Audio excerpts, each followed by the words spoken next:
আসলের কোনো দাম নাই, নকলের বাজার গরম। যদি সন্তানদের সফল জীবন চান, সন্তানের সফলতা পরিপূর্ণতা যদি চান, এই ভুল করবেন না, কেউই নাই, ভুলটাই করবেন না। আমরা যদি সন্তানাদি হয় 5 জন, জামাই বউ যুক্তি করে কয় একটারে দিলাই আল্লাহর রাস্তা, একটারে যে তুমি আল্লাহর রাস্তা দিবা, বাকি 4টারে কি শয়তানের রাস্তা নি? আমি মুসলমান, সবগুলোরে দিতে হইব আল্লাহর রাস্তা। অন্তত 2 থেকে 3টা বছর পড়াইবেন নুরানিতে, এরপরে নিয়ে আসেন। যদি মনে চায় যে একজনকে হাফেজ আলেম বানাইমু কিয়ামতের দিন উসিলা হওয়ার জন্য, তাহলে দিলেন, আর নইলে দরকার নাই। ডাক্তার, ইঞ্জিনিয়ার, ব্যবসায়ী, চাকরিজীবী যা ইচ্ছা বানান, কিন্তু ফরজ দায়িত্ব ছেলে হোক আর মেয়ে হোক সবগুলোরে আগে নুরানি ভরাইতে। একটা বাচ্চাকে 3 বছর এখানে 2.5-3 বছর পড়ানোর পরে ওরা কতটুকুন শিক্ষা হাসিল করে, বিভিন্ন সবাই তো দেখছেন, প্রদর্শনী হয় দেখছেন নি? কান্দরে লাশ বানায় লইয়া দেখেন,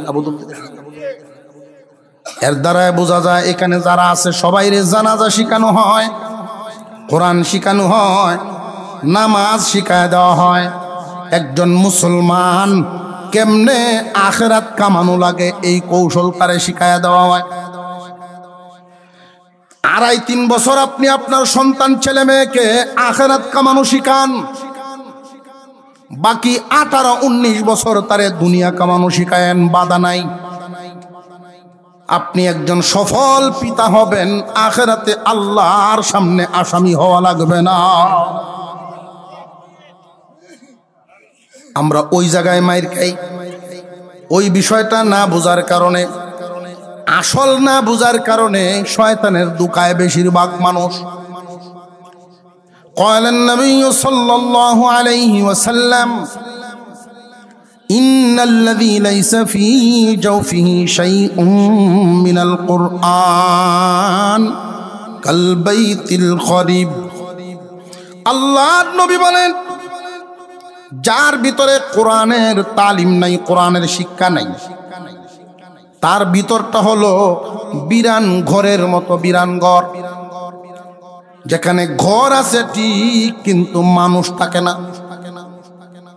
10 বছর যদি এমন একটা ঘর, মানব শূন্য ঘর, গিয়া তালা খুইলা দরজা খুলে গিয়া ডুইকে দেখবেন বহু প্রাণীদের বসবাস শুরু হয়েছে, মাকড়সার জালে ভরা, এর ভিতরে বিভিন্ন পোকা মাকড়ের বসবাস। ঠিক তেমনি আল্লাহর পয়গম্বর বলেন যে কোরআন শিখে নাই, যার ভিতরে কোরআন নাই, আল কুরআনু নূরুম মিন ইলাহি, আল্লাহর পক্ষ থেকে আসা এক আলোকিত লাইট কোরআন। এই কোরআন শিক্ষা যার ভিতরে থাকবে, শয়তান যেমনি তেমনি তারে ধোঁকা দিতে পারবে না। আর যার ভিতরে কোরআন থাকে না, শয়তান তারে শিরিক বিদআত করায় বসে টেরেই হইতো না। আপনারা লক্ষ্য করে দেখবেন, যত মানুষ মাজার হুজারি হয়, ফির হুজারি হয়, যে আনি ইচ্ছে সেজদা মেরে মুড়া গাছ দেখলে সেজদা দেয়।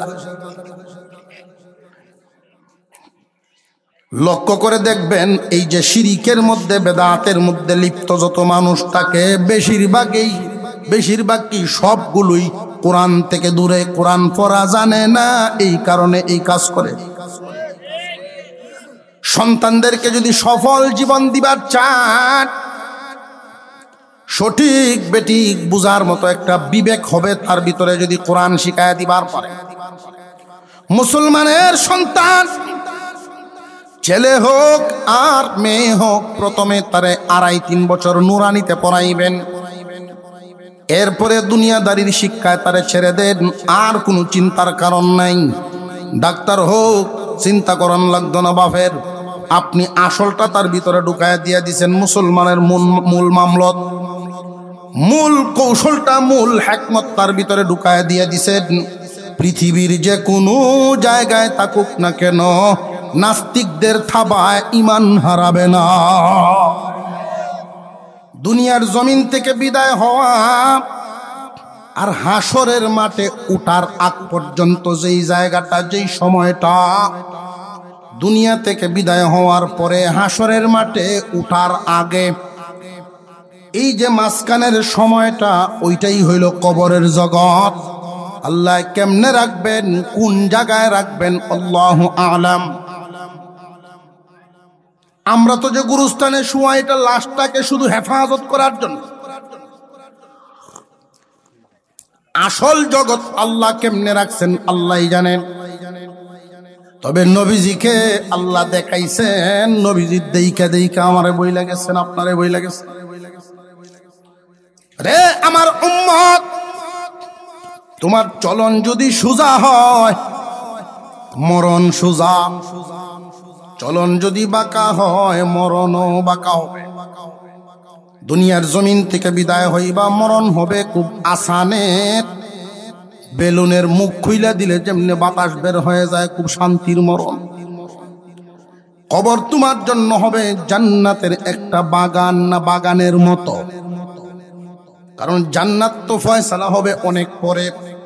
জান্নাতের সুখ শান্তি আরামায়েশ অনুভব করবা তুমি কবরের জগতে। ওইখানে তুমি এক ঘুম দিবারে বান্দা, একটা ঘুমে ইসরাফিলের সিংগার আওয়াজে গিয়া ঘুম ভাঙব। আর একটু জোরে কন্যা সোহা। জীবন সফল হয় কিভাবে, কোন বিচারে আমরা ওইটাকে নির্ধারিত করব। দুনিয়ার জীবনে একজন মানুষ সফল হয় কিভাবে, ওইটার চিন্তা ভাবনাটা মিলায় একভাবে, আর কোরআন হাদিস মতে ওইটার হিসাবটা মিলে আরেকভাবে। দুনিয়ার জমিনে একজন মানুষ সফল ভাবে হাজার হাজার কোটি টাকার মালিক হইল, বাড়ি ঘর গুছানো গাছানো হইল, দুনিয়া ঠিকঠাক করল। আখেরাত যদি ঠিক না হয়, আসলেই কি লোকটা সফল? আমরা ইমানদার মুমিন মুসলমান যারা, আমাদের ভবিষ্যৎ দুইটা, ইহকালীন ভবিষ্যৎ, পরকালীন ভবিষ্যৎ। আমাদের শুধু একমুখী চিন্তা করলে হবে না, দুই মুখী চিন্তা করতে হবে।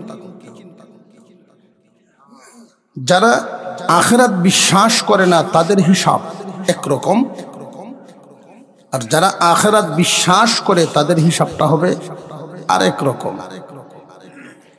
যারা আখিরাত বিশ্বাস করে না তাদের সফলতার হিসাব নিকাশটা হবে শুধুমাত্র দুনিয়া নিয়ে, আর যারা আখিরাত বিশ্বাস করে তাদের হিসাবটা মিলাইতে হবে ইহকাল এবং পরকাল সহ।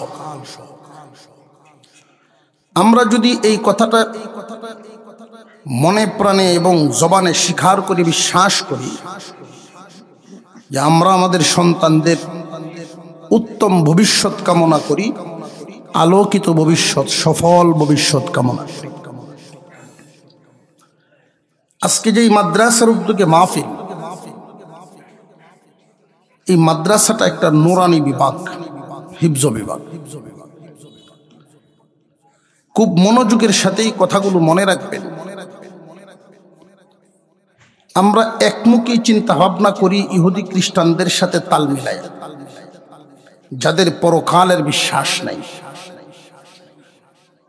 অথচ আমরা মুসলমান। আমাদের সন্তানদের ক্ষেত্রে আমরা মুখে স্বীকার করি একরকম, কাজ করি আরেক রকম। মুখের স্বীকারোক্তি কি? আমরা আমাদের সন্তানদের উজ্জ্বল ভবিষ্যৎ চাই, সফল ভবিষ্যৎ চাই। কর্মক্ষেত্রে, কাজকামের ক্ষেত্রে এটার ফল পাই না। একজন মানুষ শুধু দুনিয়াধারী ক্ষেত্রে শিখলো, জানলো, সফল হইল, মুসলমান হিসেবে কি আসলেই সফল? একজন মুসলমান হিসেবে যদি আসলে সফল হইতে চায়, উভয় জাহানেই সফলতা লাগবে। কুরআনুল কারীমের হাফেজ হওয়া সবার উপরে ফরজ না। বড় একজন আলেম হওয়া এটাও সবার উপরে ফরজ না। কুরআনুল কারীম দেখে দেখে পড়তে পারা সকলের উপরে ফরজ। আব্বায় জানে এজন্য হুতের হক আদায় হবে, মা জানে জির হক আদায় হবে না। মুসলমান প্রত্যেকের উপরে কোরআন শিক্ষা করা ফরজ। একটা মানুষের পড়াশোনার যে জিন্দেগিটা, একজন ছাত্র 25 থেকে 30 বছর বয়স পর্যন্ত, বর্তমান সময়ে 25 বছর বয়স পর্যন্ত শিক্ষা হাসিল করতে পারে।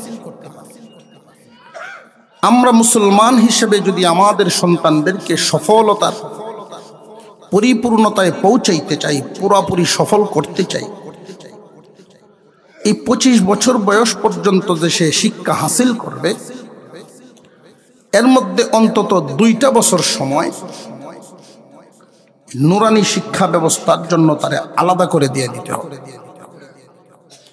আপনি আপনার সন্তানকে ডাক্তার বানাবেন, স্বপ্ন দেখেছেন, অসুবিধা নেই, ইসলামের নিষেধ না।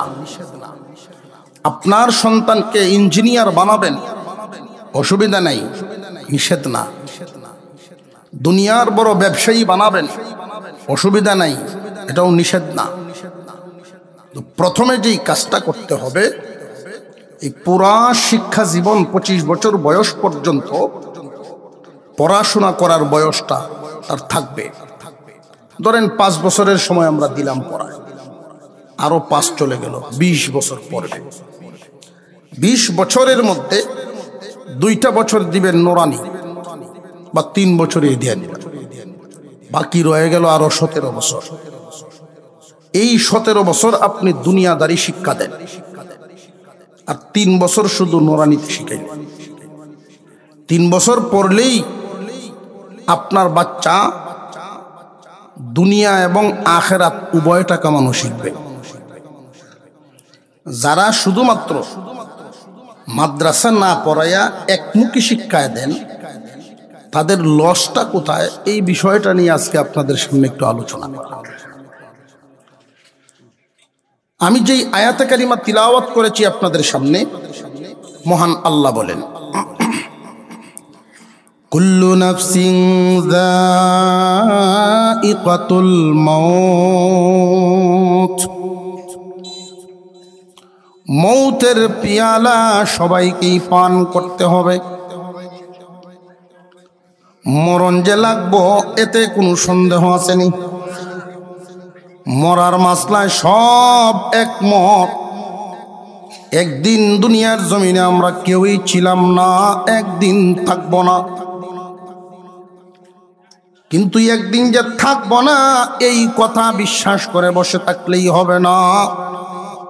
মুমিনদের ওইটাও জানতে হবে, যেদিন থাকবো না সেই দিন কোথায় যাব। শুধু কি গেলেই শেষ, না পরকাল বলতে আমাদের সামনে কিছু আছে? আরো জোরে কোন। এইটাই হলো ইমান। ছিলাম না, থাকবো না, ওইটা একজন হিন্দু লোক রেজি গাইল কবটি হই। একদিন ছিলাম না, একদিন থাকবো না, এটা একজন বিধর্মীয় মানবে। আবু জেহেলও একমত। দাওয়াত দিতেন নবীজি, চাচা একদিন ছিলাম না, ঠিক আছে, এখন আছে, একদিন থাকবো না, কয়টাও ঠিক আছে। তো একদিন আল্লাহর সামনে দাঁড়াতে হবে, এটা হলো এই দ্বিমত। যারা পরকাল বিশ্বাস করে তারা ঈমানদার, আর যারা বিশ্বাস করে না তারা বেঈমান। আল্লাহ রব্বুল আলামিন বলেন, দুনিয়ার জমিন থেকে বিদায় হতে হবে, মৌতের পেয়ালা পান করতেই হবে। মৌতের পেয়ালা পান করার পরের হালত কি? আল্লাহ বলেন, ওয়া ইন্নামা তুওয়াফাউনা উজুরাকুম ইয়াউমাল কিয়ামাহ। মৌতের পেয়ালা সবাইকেই পান করতে হবে। এরপরেই শেষ না, আল্লাহর সামনে দাঁড়াইবা। দুনিয়ার জমিনে যার যেমন কর্ম এমন ফলও দেওয়া হবে। প্রতিদান দেওয়ার পরে দেখবেন, ফামান যুহজিহা আনিন নারি ওয়া উদখিলাল জান্নাতা ফাকাদ ফাজ। আল্লাহ বলেন, রে দুনিয়াবাসী, দুনিয়ার জমিনে আছো, মৌতের পিয়ালা পান করে চলে আসবা। হাসরের মাঠে দাঁড়াইবা, কর্মফল দেওয়া হবে। দুনিয়াতে যে যে কর্ম করে এসেছো এর প্রতিদান দেওয়ার পরে প্রতিদানের উপরে নির্ধারিত হবে তুমি কি জান্নাতে যাবে নাকি জাহান্নামে যাবে।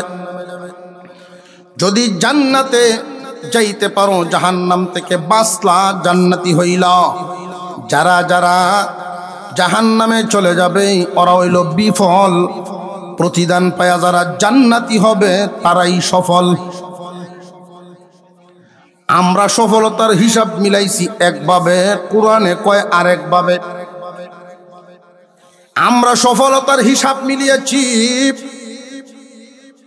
প্রাইমারি পাশ করাইলাম, হাই স্কুল পাশ করাইলাম, কলেজ ভার্সিটির ডিগ্রি আনলাম, ছেলেরে 10 কাঠা জমিন বেচে চাকরিও দিলাম। এখন ছেলে প্রতিদিন সকালে ডিউটিতে যায়, চাকরি করে, সে সফল। আমরা হিসাব মিলাইছি চাকরি পাইলেই বুঝি সফল। আমরা হিসাব মিলাই বাজারের মধ্যে সব চাইতে বেচা কিনা কোন দোকানও বেশি হয়, আসল ব্যবসায়ী সে সফল। আমরা হিসাব মিলাই পদ পদবীর দিকে যে ইলেকশনও খার হইলেই ফাঁস, এবারটা সফল না। সফল ওই ব্যক্তি দুনিয়ার জমিন থেকে বিদায়, আল্লাহর সামন থেকে হিসাব নিকাশের পরে যে ব্যক্তি জান্নাতে যাবে সে হইল সফল। যে জান্নাতে যাবে না সে সফল হবে না। কথা বুঝে আসতেছে? আসল সফলতা ওইখানে। সপ্ত রাজ্যের মালিক দুনিয়ায়, সপ্ত রাজ্যের মালিক 2000 বছর হায়াত পাইল, কিন্তু যাওয়ান তো লাগবো, দুনিয়ার জমিন থেকে বিদায় হন লাগবো। সপ্ত রাজ্যের মালিকানা পাইল, লম্বা হায়াত পাইল, কিন্তু জান্নাত পাইল না। এই লোক সফল না। 1 মিনিটের হায়াত সামান্য, শুধু মার গর্ভ থেকে জন্ম নিয়ে একটা শিক্ষা দিছে, বিদায় হয়ে গেল। আল্লাহ যদি তারে জান্নাত দেন সে সফল। হায়াত পাইছে কম, শেষ বেলায় যদি জান্নাত পাওয়া যায় ওই মানুষই সফল। আমাদের প্রত্যেকের নামই আল্লাহ পাক রব্বুল আলামিন জান্নাত বানাইছেন। যারা যাবে তারা সফল, যাবে না যারা সফল হবে না। ওয়ামাল হায়াতুদ দুনিয়া ইল্লা মাতাউল গুরুর। দুনিয়াদারির একটা তামাশার জায়গা, খেল তামাশার মতো।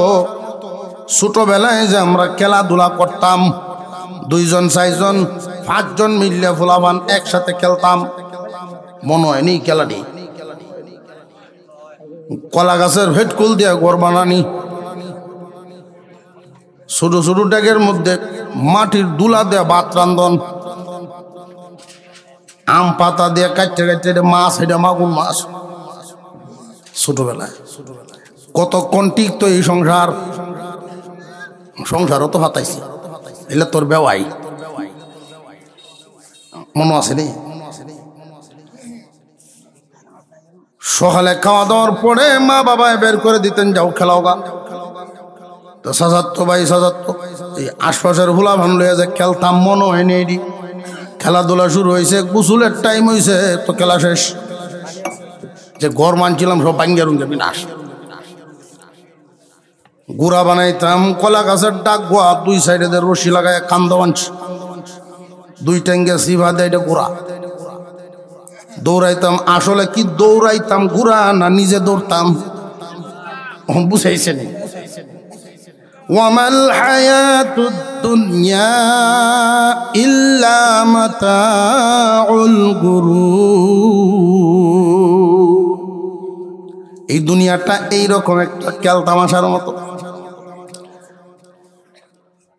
আসলের কোনো দাম নাই, নকলের বাজার গরম। আসল জিনিসের চিন্তাই নাই, নকলের জন্য পাগল পারা। আর এমন পাগল বুঝছে না বুঝছে, এমন পাগল বুঝছে না বুঝছে, শুধু খালি দৌড়ে আর দৌড়ে। বাজারে যদি একজনে দৌড় দেয় দেখবেন এর পিছে 15 জন দৌড়তেছে। কেউ যদি জিগান তুই দৌড়স করে, হ্যাঁ যে দৌড়তেছে নাম বোধ। দুনিয়াদারির হালতটা হইল এমন, আসল বলে গেছে, পরকালের চিন্তাই মানুষের কম। আল্লাহ পাক রব্বুল আলামিন বালেগ হওয়ার আগ পর্যন্ত কোনো অর্ডার দেন নাই, কিন্তু যেই মাত্র বালেগ হয়ে গেলেন প্রত্যেকটা নরনারীর উপরে আল্লাহর হুকুম আছে না নাই? আল্লাহ পাক রব্বুল আলামিন যেই হুকুম দিয়েছেন এই হুকুম পালন করে যারা সোজা রাস্তায় চলনেওয়ালা তারা, আল্লাহর হুকুম পালন করে যারা সিরাতে মুস্তাকিমের উপর চলে তারা, আল্লাহর হুকুম পালন করে না যারা মনের গোলামি করে তারা। একদল হইল আল্লাহর গোলাম, আরেক দল মনের গোলাম। আল্লাহ রব্বুল আলামিন বলেন, দুনিয়ার জমিন থেকে বিদায় হইবা, দুনিয়াদারি করো, তবে দুনিয়ার উপরে থেকে কইরো। যদি দুনিয়া তোমার উপরে উঠে তুমি বাঁচতা না। একদলে দুনিয়ার উপরে তাইকেই দুনিয়াদারি করে। নবীগণও দুনিয়াদারি করছেন না করছেন? করছেন, আওয়াজ 2-3 জনে দিছে, বাকিরা সন্দেহ তা ছয়। নবীগণেরও সন্তানাদি ছিলেন না ছিলেন না? সংসারীও ছিলেন। এজন্যই আল্লাহ মানুষ থেকেই নবী বানাইছেন। নবীগণও সংসার করেছেন, তুমিও সংসার করো, বাধা নাই। নবীগণ কেউ কাঠমিস্ত্রি ছিলেন, কেউ কেউ ছিলেন রাজমিস্ত্রি, কেউ ছিলেন টেইল খলিফা। এক এক ধরনের কাজ কাম তারা করতেন। নবীগণ জীবন যাপন করেছেন, দুনিয়াদারি করেছেন, তোমরাও করো, বাধা নাই। তবে দুনিয়ার উপরে তাইকে কইরো, দুনিয়া যেন তোমার উপরে না উঠে। পানির উপরে নৌকা চলবে এটাই স্বাভাবিক, কিন্তু নৌকার উপরে যদি পানি উঠে অবস্থা কি? আজকে একজন 100 বস্তা সিমেন্ট লই আড়াই যায়, কোনানো ডুবছে, হ্যাঁ ডুবছে। নৌকার উপরে যদি পানি উঠে তখন কি সে সফল থাকবে না পুরাটাই গজব? এই দুনিয়ায় একদল মানুষ দুনিয়াদারি করে সফলতার জীবন, আরেক দল মানুষ দুনিয়াদারি করে বিফল জীবন। মাপকাঠি যে দিবেন, হিসাব যে মিলাইবেন কেমনে, বেশি কার আছে ওইটা দিয়া না, আসল নকলের হিসাব মিলাতে হবে। 2 জন মানুষ একই রুমে থাকে, ঢাকা শহরে গেছে টেহা কামাইব, এক রুমে থাকে, একই মালিকের রিক্সা চালায়। সকাল 8টায় রিক্সা নিয়ে বের হয়, রাত 10টায় বন্ধ করে। 2 জনের রিক্সা চালানি সব ঠিক আছে, কিন্তু এক জায়গায় একটা বেশ কম। বেশ কম রইল, একজন টাকা ইনকাম করে আল্লাহর হুকুম মানিয়া, আরেকজন টাকা ইনকাম করে আল্লাহর হুকুম না মানিয়া। 2 জন যখন হিসাব মিলায়, টাকা গনে, যিনি আল্লাহর হুকুম মানছে, অর্থাৎ জোহরের নামাজ, আসরের নামাজ, মাগরিব, এশায় যে 4 ওয়াক্ত নামাজ গেল, 4 ওয়াক্ত নামাজ পড়তে তো 1-1.5 ঘন্টা সময় তার নষ্ট হয়েছে।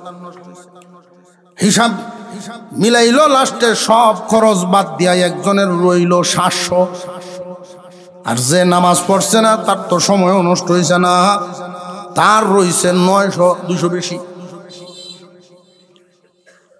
সে খুব মনে মনে খুশি, তোর চাইতে আমি 200 লাভবান, তুই আরো নামাজ পড়গা গিয়া।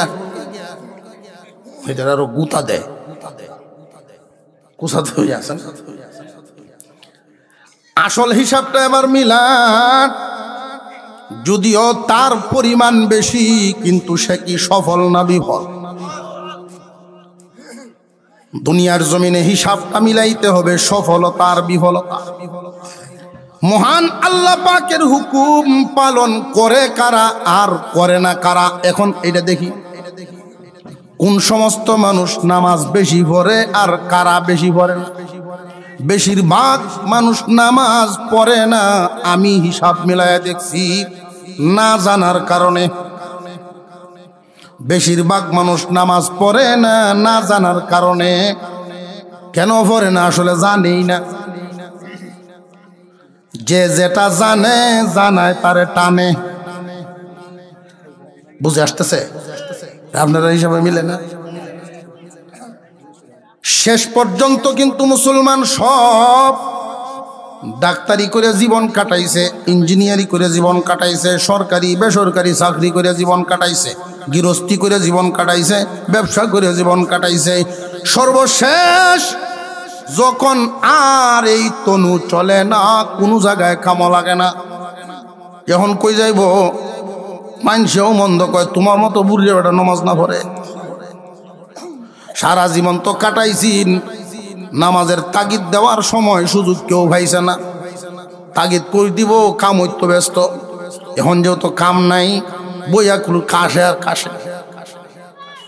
বিবিও কয়, বুড়িটাও গেলবারে কয় শয়তানটা মসজিদ যাইতারে না। সর্বশেষ গিয়ে মসজিদও ঢুকে, এমন সময় মসজিদে ঢুকে কোনো কাজে লাগবার না। মসজিদে দেখবেন মাঝে মাঝে দান বাক্স সিরাটেহা পাওয়া, সিরাটেহা। এটা কি জিনে দেয় না মানুষে? আল্লাহ, কোন দুহানো যখন চলে না, যত্ন এটা তৈরি আছে, শুক্রবার দিন দান বাক্স দেখছে, আল্লাহরা দেখছে। জিন্দিগির এই যে বয়সটা, জিন্দিগির এমন একটা সময় আল্লাহরে দেয়, কোনো কামো লাগান না। এটার কারণ কি জানেন? না জানা। যদি সন্তানদের সফল জীবন চান, সন্তানের সফলতা পরিপূর্ণতা যদি চান, এই ভুল করবেন না। কেউই নাই, ভুলটাই করবেন না। আমরা যদি সন্তানাদি হয় 5 জন, জামাই বউ যুক্তি করে কয় একটারে দিলাই আল্লাহর রাস্তা, একটারে যে তুমি আল্লাহর রাস্তা দিবা, বাকি 4টারে কি শয়তানের রাস্তা নি? আমি মুসলমান, সবগুলোরে দিতে হইব আল্লাহর রাস্তা। অন্তত 2 থেকে 3টা বছর পড়াইবেন নুরানিতে, এরপরে নিয়ে আসেন। যদি মনে চায় যে একজনকে হাফেজ আলেম বানাইমু কিয়ামতের দিন উসিলা হওয়ার জন্য, তাহলে দিলেন, আর নইলে দরকার নাই। ডাক্তার, ইঞ্জিনিয়ার, ব্যবসায়ী, চাকরিজীবী যা ইচ্ছা বানান, কিন্তু ফরজ দায়িত্ব ছেলে হোক আর মেয়ে হোক, সবগুলোর আগে নুরানি ভরাইতে।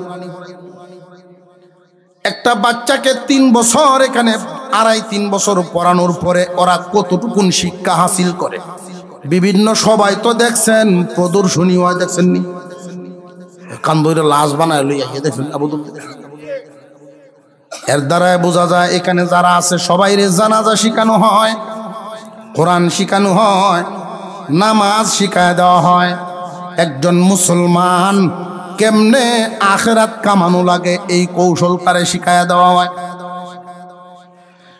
2.5-3 বছর আপনি আপনার সন্তান ছেলে মেয়েকে আখিরাত কামানো শিখান, বাকি 18-19 বছর তারে দুনিয়া কামানো শিখায়েন, বাধা নাই। আপনি একজন সফল পিতা হবেন, আখিরাতে আল্লাহর সামনে আসামি হওয়া লাগবে না। আমরা ওই জায়গায় মাইর খাই, ওই বিষয়টা না বুঝার কারণে, আসল না বুঝার কারণে শয়তানের দুকায় বেশিরভাগ মানুষ।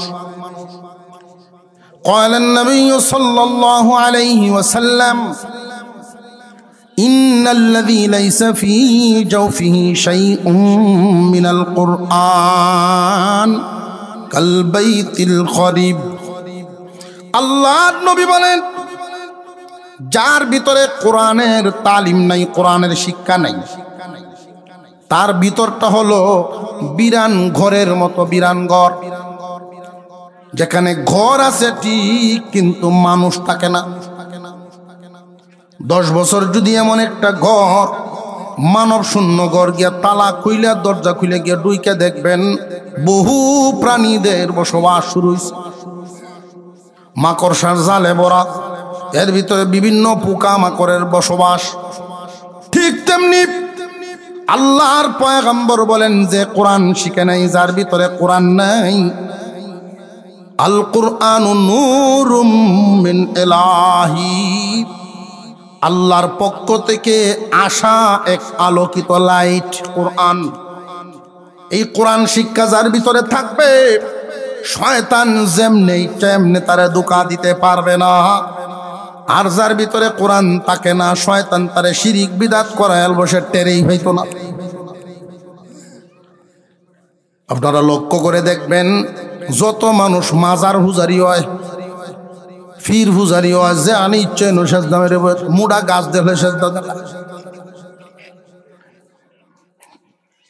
লক্ষ্য করে দেখবেন, এই যে শিরিকের মধ্যে বেদাতের মধ্যে লিপ্ত যত মানুষ থাকে, বেশিরভাগই সবগুলোই কোরআন থেকে দূরে, কোরআন পড়া জানে না, এই কারণে এই কাজ করে। সন্তানদেরকে যদি সফল জীবন দিবার চান, সঠিক বেঠিক বুঝার মতো একটা বিবেক হবে তার ভিতরে, যদি কোরআন শিখায় দিবার পারে। মুসলমানের সন্তান ছেলে হোক আর মেয়ে হোক, প্রথমে তারে 2.5-3 বছর নুরানিতে পড়াইবেন, এরপরে দুনিয়াদারির শিক্ষায় তারে ছেড়ে দেন। আর কোনো চিন্তার কারণ নাই। ডাক্তার হোক, চিন্তা করন লাগতো না বাপের, আপনি আসলটা তার ভিতরে ঢুকায় দিয়া দিছেন। মুসলমানের মূল মামলত, মূল কৌশলটা, মূল হিকমত তার ভিতরে ঢুকায় দিয়া দিছেন। পৃথিবীর যে কোনো জায়গায় থাকুক না কেন, নাস্তিকদের থাবায় ইমান হারাবে না। আমরা এই জায়গায় সন্তানদেরকে ঠকায় দেই, মনে করি একটারই তো দিলাম মাত্র। একজন হাজী সাহেব, মুরব্বী মানুষ, এলাকার খুব ধনী মানুষ। তো এই ধনী মানুষ যে সময় যুবক, এলাকার মায় মাতবরিও করে, সম্মান অনেক আছে এলাকায়। ওটার এক ছেলে, দেখতে শুনতেও সুন্দর, আকল বুদ্ধিও ভালো। 10-12 বছর বয়স, ওটা চিরুনিতে মাথা আশ্রয়, চুলটুল বাসটাস করে রাখে। তো বাপে বন্ধু বান্ধব দেখ কিরম বোঝ, আল্লাহ একটা সোনা সাক্ষাৎ দিছে আমার, ওইটারে বানায় আমি দেখি বাপটাই বেটা রাখে দিছে। জেনারেল লাইনে ব্রেন শক্তিও ভালো, প্রথমের ক্লাসের প্রথম ছাত্র হয়, ফার্স্ট ডাক্তার হইছে। আর আরেকটা আছেন, এটা আড়া চড়ার মধ্যে বেল লাগে, কয়টারে দিলে হুজুর বানাইলে দিছে মাদ্রাসা। আমরা চিন্তা ভাবনা তো এরকমই, তাই লুলা ল্যাংরা, তাই দেখতে শুনতে খুব একটা সুবিধা না, আকল অকল কম, মাদ্রাসার লাইনে দেয়। আমাদের নিয়ত যদি সহি হইত যে আমার সন্তানের মধ্যে সবচাইতে উত্তমটা আমি আল্লাহর রাস্তায় দেব, কোরআনের খাদেম বানাবো, তাহলে এই জমিনে এখনো আশরাফ আলী থানভী হইতো, হুসাইন আহমদ মাদানী হইতো, আথার আলী কিশোরগঞ্জ নাই। আমরা দেই হেডিরে। তো এই লোকে ফেস লাগায় দিছে এই গুড়িটা। কোন গুড়িটা? উনি যদি বুঝতো যে আমার ছেলেকে আমি ডাক্তার বানাবো ঠিক, কিন্তু আগে মুসলমান হিসেবে কোরআন শরীফ পড়ায় দিই। স্বাভাবিক নজরে আমরা সমাজে যেটা চলতেছে, যারা এক লাইনে দেয় ইংলিশ মিডিয়ামে, কিন্ডার গার্ডেনে এক মুখী পড়াইতে পারে। কোনো গার্জিয়ানরে বলার পরে তারা উত্তর দেয়, সামনে মেট্রিকটা দিল, পরে একজন শিক্ষক রাখিয়া কোরআন শরীফ পড়ায়। হয় না, জরিপ লয়ে দেখছি হয় না। এটা এভাবেই যায় জীবন। 2-2.5 বছর মাদ্রাসাত পড়লে আরবি হরফগুলো জবানের যেই জায়গায় যেটা উচ্চারণ হওয়ার কথা জায়গা লয়। আপনার সন্তানকে সময় মতো যদি এই শিক্ষাটা না দেন, তাহলে এই মুরব্বীদের একটা কথা আছে প্রবাদে, কাঁচা থাকতে না নুয়ালে বাঁশ, পাকলে করে টাস টাস। বড় হইলে আর পারে না। মুরব্বী এক জামাত তবলিগও পাঠাইছে, ইয়ার আর সূরা কেরা ঠিক করে দিব। 25-26 দিন পর্যন্ত এই যে গোসা গোষ্ঠ 72 হাম্মা লাতাল ফাতাল।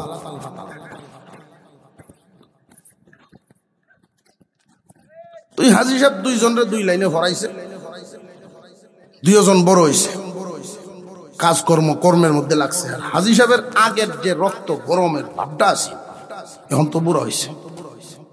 তো বুড়া যখন হয়েছে, আলেমুল আমাদের সাথে চলাফেরা, মসজিদে যাওয়া হওয়া, হজ করে আইছেন, তার মনোভাবও তো পরিবর্তন হয়েছে। ঈদের সময় দুনুভূত বাড়িতে আইছে, ছুটি কাটাইব। হাজি সাহেবের মনের আশা, আমার পরিবারটা খুব সুন্দর সাজানো গোছানো, আল্লাহ সব দিছে, কিন্তু গুরালির মধ্যে শুরুতেই একটা ফেস লাগাইছেন। ফেসটা কেমন? ফজরের নামাজের সময় যখন হয়েছে, ছোট ছেলে আলেম মানুষ বাবারে গিয়া ঘুম থেকে উঠায়, যেমনে বাবারে ঘুম থেকে আদবের সাথে উঠানো লাগে এমনি উঠায়, মাথায় আস্তে আস্তে হাত বোলায়, ফাউডি গিয়া টিভে আব্বার ঘুম ভাঙ।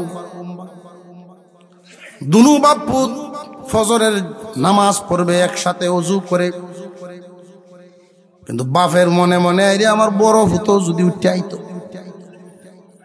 আইব কেমনে? ফেস লাগাইছো শুরু, বুঝে আসতেছে।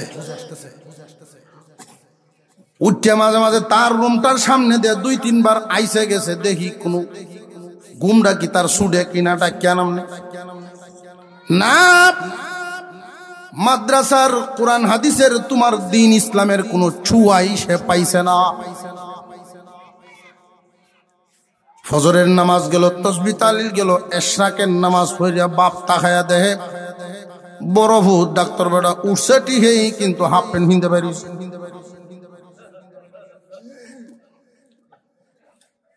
বাতাস লাগাই তো আর তো হাফ প্যান্ট কিনতে রে। আমার দুঃখ কই কারে, সারা দেশ বুঝাইলাম আমি বুঝলাম না। সারা দেশের মাথাব্বরি করি, এই জায়গায় যে ফেসটা লাগাইলাম এটা তো আমি বুঝলাম না। সারাদিন যায় একই হালত, মাঝে মাঝে বিবি সাহেবের সাথে এই সমস্ত আলোচনা করে। কুরবানির ঈদ সামনে, গরু কিনছেন, বিশাল ধনী মানুষ, হুথাই না কি দিব এই চিন্তা তো তার নেই। গরু একটা আনছে বড়, হুজুর হুদ যে বেটা, এ বেটা তো মাসলা মাসাই কিছুটা জানে, দিনের টাচ তো তার কাছে আছে। নীরবে বাবার কাছে রাতের বেলায় গেছে, ও ফুত মনে হয় কিছু কইবা, তুমি কি কও? আব্বা কুরবানি একটা ওয়াজিব হুকুম, বিশাল গরু আনছেন, আমার ইনকাম যা হইছে এইগুলোর থেকে এই পরিমাণ এই আছে আমার। আব্বা হিসাব মিলায় দেখছি আমার উপরে তো কুরবানি ওয়াজিব, আলাদা দিয়া লাভ কি? আপনারটার সাথে আমার কিছু পয়সা সামিল করে লইছে টিকেই লইয়া আবার চিন্তা করতেছে বরহুতের হালত কি, বেটা তো ডাক্তার, মাসও কামায় 8 লাখ, এত কিছু কয় টয় না, এটা উপজে আইছে কিচ্ছু যখন কয় না, বেটা কুসা কাঁচা দেয় নাতিরা ঘিরে, তোরা বুঝতে পারছে না করতে হইব, লড়েও না, লড়ব কেমনে? দুহান বন্ধ, তালা লাগাইল। আল্লাহর রসুল যে বলছেন, যার ভিতরে কোরআন নাই বিরান গড়ের মতো। হে বেটার মনে মনে আব্বা দিলেই আমার হইব, বাবার যত সম্পদ তোমার মালিকানায় কোন দিন বাবা থাকবে না সেই দিন। এই টাকার আব্বার যদি বিছনাত টানা লাগিয়ে ভরে রয়েছে, এর ভরেও মালিক তুমি না। এমন নাফরমান সন্তানের সংবাদও শুনি, বাবার জিন্দা থাকতেই বাবার কাছ থেকে সমস্ত সংসার চিনায় নেওয়া হয়। হজ করতে যাইবেন 3 কাঠা 4 কাঠা জমিন বেচতে চায়, বেচতে দেয় না। এই সমস্ত সন্তানদের জন্য আল্লাহ জান্নাত বানাইছেন না। জানিয়ে রাখবেন, মা বাবার কলিজায় আঘাত দিয়া তুমি জান্নাতের আশা করবা, অসম্ভব। আল্লাহ তাআলা মাতা পিতাকে যেই মর্যাদার জায়গাটা দিয়েছে, কিতাবের মধ্যে আসছে মাতা পিতা ছোট রব। মাতা পিতাকে ছোট রব বলেছে। আসল পালনেওয়ালা আল্লাহ, মাধ্যম মা বাবা। এই মা বাবার সাথে নাফরমানি করবা, আল্লাহর সাথে বাকি রইল। আর যারা মা বাবার অবাধ্য হয় সাধারণত ওরা বেআমলি হয়। আমলি সন্তান মা বাবার অবাধ্য হয় না।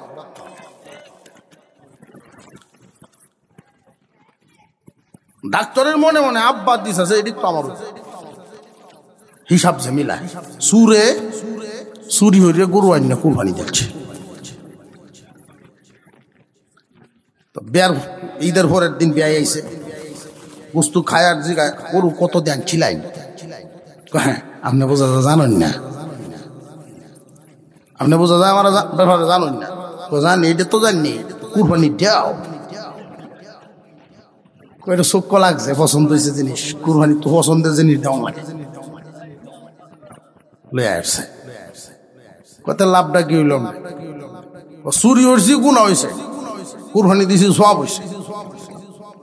সবে গুণায় সমান হয়েছি, বস্তু খাই এলাম ভাও মনে মনে।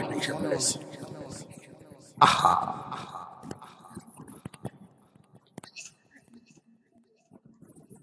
দুজন ছুটি খাটায় গেছে বাসায়। একজন কর্ম করে কর্মস্থলে, আর একজন ইমামতি করে তার কর্মস্থলে, দুজন শহরে। হাজী সাহেবের মনে মনে ফেস লাগাইছি, রে আমার দুঃখ আমি কই কারে, সারা দেশ বুঝাইলাম আমি নিজে বুঝলাম না। বিবি সাহেব সান্ত্বনা দেয়, আমি তো কইতাম আপনার যে দুইটারে মধ্যে হাঁটতে হয়, দুইটারে মধ্যে হাঁটতে হয়। আর আপনার রক্ত গরবে আমার গাইল ভাতটা বদর বদর। ওহন তো বুঝছেন সাথী লাডি ব্যাগ সেগুলো গেছে। ডাক্তার বেটা তার বাসার সামনে গিয়া প্রথমেই নামছে। 8-10 বছর আগে একবার আইছিল, গিয়া দেখে একটা খালি জায়গা আছে, ওইটার মধ্যে ফিলার দেওয়া বিল্ডিং আছে। খোঁজখবর নিল, এই বিল্ডিং কে করে? যে আপনি কি জানেন না এখানে একজন বড় ডাক্তার আছে, উনি করে। ভিতরে একটা ধাক্কা লাগছে তার। এত বড় জায়গা কিনলো, বিল্ডিং করে, আমার ভূত তো আমার মুখটা দিয়ে কইল না। অথচ যারে মাদ্রাসাত পড়াইছি, মসজিদ ইমামতি করে, একটা সাইকেল কিনবো আমার অনুমতি আগে লয়ে লইছে। আব্বা আপনি যদি দোয়া করেন অ্যাক্সিডেন্ট থেকে আল্লাহ বাঁচায়। মনটা খুব ধাক্কা লাগছে। মা বাবার কাছ থেকে যে দোয়া নিয়ে চলতে হয়, এই বুঝ তার ভিতরে উদয় হয় নাই, কোরআনের নূর নাই। আল্লাহ পাক রব্বুল আলামিন কুরআনুল কারীম মুসলমানদের জন্য সবচেয়ে বড় নিয়ামত হিসেবে দিয়েছে। তোমার সন্তানকে এই নিয়ামত থেকেই বঞ্চিত করে দিলা, তুমি কেমন বাবা? ছেলে হোক আর মেয়ে হোক, প্রথমে কোরআন শিক্ষা দিয়া এরপরে বানান অন্য কিছু। আপনি স্বপ্ন দেখছেন হাফেজ হবে, মেধা যদি ভালো না থাকে তারা এত সময় নষ্ট করার দরকার নেই। হাফেজ বানানো তো ফরজ না। যদি দেখেন 30 পারা কোরআন আপনার ছেলে সহি শুদ্ধভাবে পড়তে পারে, অনেক বড় নিয়ামত পাইছেন, এটা মনে করবেন। কিন্তু আমরা এমন মুসলমান, কোরআনের কদরেই বুঝি না। মক্তবে বাচ্চারা দেখছি অনেক সময় কোরআন শিখে সবক লয়। ইমাম সাহেব কইছে তোর আব্বারে কইস কাল সকালে আইতো, কোরআন শিখে সবক দিব, বাপ খুশি হইব না। বাচ্চা গিয়ে কইছে আব্বা কইছে আপনি যাইতে, বুঝছি কেন কি কইছে, মনে হচ্ছে গেলে যদি হাতিয়া ধরে বুঝছি কইয়া 50টা টিয়া দিছে, 1 কেজি বাতাসা দিছে। যদি কদর বুঝতো আমার সন্তান আল্লাহর কালামের সবক লইব, তাহলে ফজরের আগেই ঘুম থেকে উঠে রেডি হয়ে থাকতো। কোরআনের কদর যদি বুঝতো, কোরআন পড়বো আমার হুতে সওয়াব পাইমো আমার আমল নামা। বালেগ হওয়ার আগ পর্যন্ত তো তার আমল নামার খাতাই খোলা হয়েছে না। এর আগ পর্যন্ত আপনার সন্তান কোরআন যতবার পড়লো সওয়াব সব মা বাবার আমল নামা। যদি একটা সন্তান বালেগ হওয়ার আগে কোরআনের হাফেজ হয়ে যায়, হইতেছে না, এক একটা হরফ একবার পড়লে 10 নেকি। এখন হাফেজ হইতে কি পরিমাণ হরণ লাগছে, সব নেকি মা বাবার আমল নামা।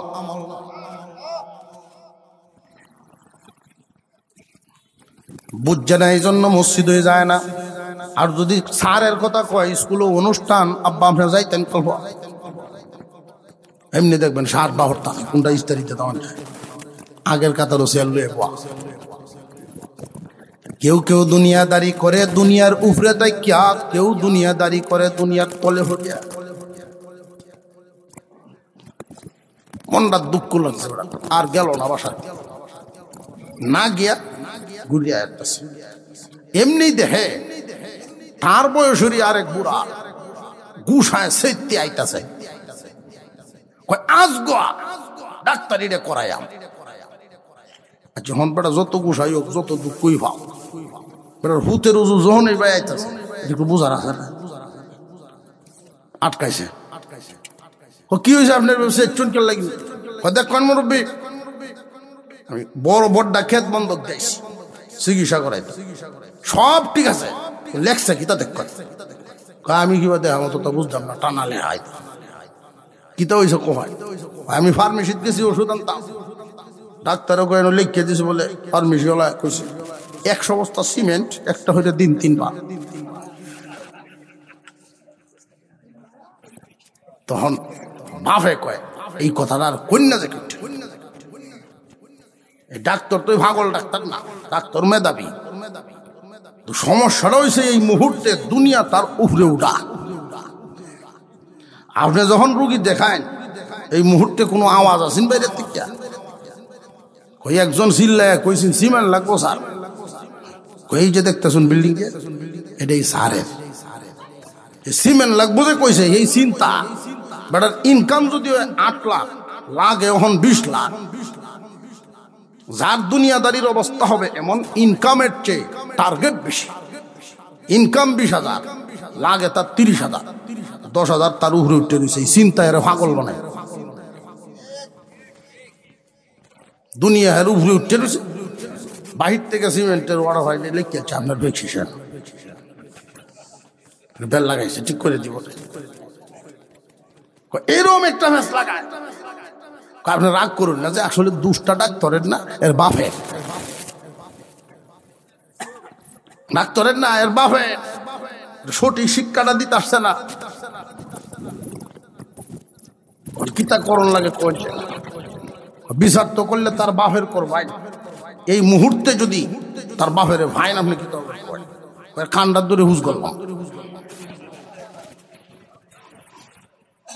যেই কইছে কান্ডার ধরে দিয়ে গেলাম, এমনি দিছে জানেন কান্ডার ধরে হুজ কর হয় কে রে। আগে কোরআন শিখাইলাম না, মুসলমানই যদি শিখাই নিতাম, দুনিয়া তার উপরে ওঠার সুযোগ পাইলাম। কেউ দুনিয়াদারি করে দুনিয়া উপরে উঠে, কেউ দুনিয়াদারি করে দুনিয়ার উপরে তাকিয়া। দুনিয়ার উপরে তাইকা দুনিয়াদারি করেন, আখিরাত ঠিক থাকবে, দুনিয়াও চলবে। যারা দুনিয়াদারির পাগল এমন হওয়া হইছে, আখিরাত ভুইলা গেছে। আখিরাত সব ভুইলা গিয়া যে দুনিয়াদারি করলো, এই দুনিয়াতে যা কামাইলো এগুলো কি তার কোনো একটা সাথী? আল্লাহ পাক রব্বুল আলামিন আমাদের সফলতা রাখছেন কোন জায়গায়? দুনিয়ায় না আখিরাতে? আমাদের সফলতা হইল জান্নাত। দুনিয়ায় একদিন ছিলাম না, একদিন থাকবো না, এটা কমন কথা, সবাই জানে। কিন্তু ওইটা মনে রাখতে হবে, যেদিন থাকবো না সেদিন কোথায় যাব? এই দুনিয়ার জমিন থেকে রওনা দিয়া প্রথম ঘাঁটি হবে কবর। কবরের নাম আলমে বরজাখ।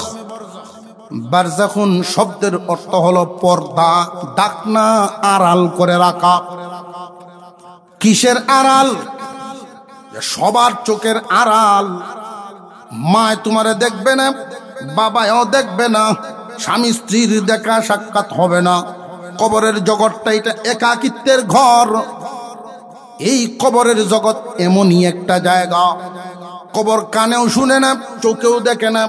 আপনি কার সন্তান এটাও সে হিসাব মিলাবে না। কবরে গিয়া যদি বলেন আমি একজন বড় আলেমের বাপ, তবু মাফ নাই। কেন? কবর শুধু আমল দেখে, আপনি কি নিয়ে আইছেন ওইটাই দেখবে কবর, আর কিছুই দেখবে না। আপনার আমল যদি ভালো হয় ওইটাই আপনার সাথে যাবে। দুনিয়ার জমিন থেকে বিদায় হওয়া আর হাসরের মাঠে উঠার আগ পর্যন্ত যেই জায়গাটা, যেই সময়টা, দুনিয়া থেকে বিদায় হওয়ার পরে হাসরের মাঠে উঠার আগে এই যে মাঝখানের সময়টা, ওইটাই হইল কবরের জগৎ। আল্লাহ কেমনে রাখবেন, কোন জায়গায় রাখবেন, আল্লাহু আলাম। আমরা তো যে গুরুস্থানে শুয়া, এটা লাশটাকে শুধু হেফাজত করার জন্য। আসল জগৎ আল্লাহ কেমনে রাখছেন আল্লাহই জানেন। তবে নবীজিকে আল্লাহ দেখাইছেন, নবীজির দেইকা দেইকা আমারে বই লাগেছেন, আপনারে বই লাগেছেন। রে আমার উম্মত, তোমার চলন যদি সোজা হয় মরণ সোজা, চলন যদি বাঁকা হয় মরণও বাঁকা হবে। দুনিয়ার জমিন থেকে বিদায় হইবা, মরণ হবে খুব আসানের। বেলুনের মুখ খুইলা দিলে যেমনি বাতাস বের হয়ে যায়, খুব শান্তির মরণ। কবর তোমার জন্য হবে জান্নাতের একটা বাগান, না বাগানের মতো। কারণ জান্নাত তো ফয়সালা হবে অনেক পরে। জান্নাতের সুখ, শান্তি, আরামায়েশ অনুভব করবা তুমি কবরের জগতে। ওইখানে তুমি এক ঘুম দিবারে বান্দা, একটা ঘুমে ইসরাফিলের সিংগার আওয়াজে গিয়া ঘুম ভাঙব। আর একটু জোরে কন্যা সোহা। আর যদি তোমার চাল চলন হয় বাঁকা, সোজা চাল চলন আর বাঁকা চাল চলন বেশ কমটা কি এক কথাই তো বলছিলাম। বালেগ হওয়ার পর থেকে তুমি কি আল্লাহর হুকুমে চলো না মনের হুকুমে চলো? আল্লাহর হুকুমে যদি চলো তাহলে সোজা রাস্তায় আসো। বিল্ডিং যে বানাইতে পারছো না জীবনে, অসুবিধা নেই, এজন্য তুমি বিফল না। বাবার যেই খাট দেয়া ফালা দেয়া ঘর বানায় গেছেন, টিন টানের ঘর, শিলা ভরে, এই জন্য তুমি বিফল না। যদি আল্লাহর কথায় সোজা রাস্তায় চলো তুমি সফল। আর যদি মনের কথায় চইলা, আল্লাহ নিষেধ করছেন সুদ খাইস না, মনে কয় কা, মনের কথায় তুমি সুদ খাইলা, মনের কথায় তুমি নামাজ ছাড়লা, মনের কথায় তুমি যত নিষিদ্ধ কাজের সাথে জড়িত হইলা, আগের সনের ঘর ফাল্লায়া বিল্ডিং বানাইলা, এলাকার মানুষ গার গুড়ায় গুড়ায় দেখে না, বেড়া একটা লাগাতেই এই জন্য সফল বাইব না। আজরাইল আলাইহিস সালাম জান কবজ করার সময় তোমার হালত হবে জান বের, কিন্তু সোজা মানুষের মতো হবে না। তোমার চাল চলন বাঁকা, মরণও বাঁকা। বাঁকা মরণ আর সোজা মরণ। সোজা মরণ বেলুনের মুখ খুললে যেমনে বাতাস সহজে বের হয়ে যায়, এভাবে রু বেরোইব। আর যাদের বাঁকা মরণ, এদের ব্যাপারে আল্লাহর কোরআনের আয়াত, নবীজির হাদিস, ওয়ান্নাজিআতি গারকা ওয়ান্নাশিতাতি নাশকা। কোন রুহু বের হবে বাতাসের মতো, আর কোন রুহ বের হবে খুব কঠিন ভাবে ফেরেশতা ডুব দিয়া নিচ থেকে তার রূহ বের করে আনবেন। উদাহরণ দিলে সহজে বুঝবেন। শালুক চিনেননি? কইতা হ্যাঁ পানির নিচে, মাটির নিচে। পানির নিচে না মাটির নিচে? উপরে হইলো পাতাটা। গাছটা হেম ধরে একবারে খুব লক্ষ্য হয়ে গেল জাগাত। এক টান দিয়া যে শালুক তোলা হয়, শালুকের রগ কিন্তু অনেক জোর। টান দিয়া যে সিরা হয়, এইভাবেই সিরা হবে। আল্লাহর ফেরেশতা জান বের করার সময় যখন হাজির হবে, বাঁকা চলনেওয়ালা রুহগুলো তারে দেইকাই দৌড় শুরু করবে। তার বডির ভিতরেই লুকাইতে চাইবে, কোন জায়গায় লুকায় তাকি যেন আমার বের করতে না পারে। ফেরেশতায় ভিতরে ঢুইকা এক ডুব দিয়া এক টান দিয়া বের করবে। তখন হালত কি হবে? সমস্ত নারী বুড়ি ছিঁড়ে যাবে। আল্লাহর রাসূল বলেন তার কষ্ট হবে কি পরিমাণ। একটা প্রাণীকে না সিলাইয়া জিন্দা প্রাণীর চামড়া ঝুলাইলে যেমন কষ্ট হবে, এর চেয়ে ডাবল কষ্ট দিয়া জান বের করা। দুনিয়ার জমিনে দুনিয়াদারি করবা, সোজা রাস্তায় করো, অসুবিধার কারণ নেই। কিন্তু বাঁকা রাস্তায় যদি দুনিয়াদারি করো রে বান্দা, বাঁকা রাস্তায় গেলেই তোমার মরণ বাঁকা। এবার হলো কবরের জগৎ। সোজা রাস্তায় যারা চলবে এদের জন্য জান্নাতের সুখ, আর যারা বাঁকা রাস্তায় চলবে এদের জন্য জাহান্নামের সাজা। আল্লাহ পাক রব্বুল আলামিন এই দুনিয়ার জমিনে আমাদেরকে চিরদিন রাখবেন না, এখানে রাখার জন্য বানাইছেনই না। দুনিয়াতে যদি একজন মানুষ 2000 বছরও জিন্দা থাকে, হাজার হাজার কোটি টাকার মালিকও হয়, নারে তাকবীর। আল্লাহ পাক রব্বুল আলামিন আজকের মাহফিলকে কবুল করেন, বলুন আমিন। আর জোরে বলেন আমিন।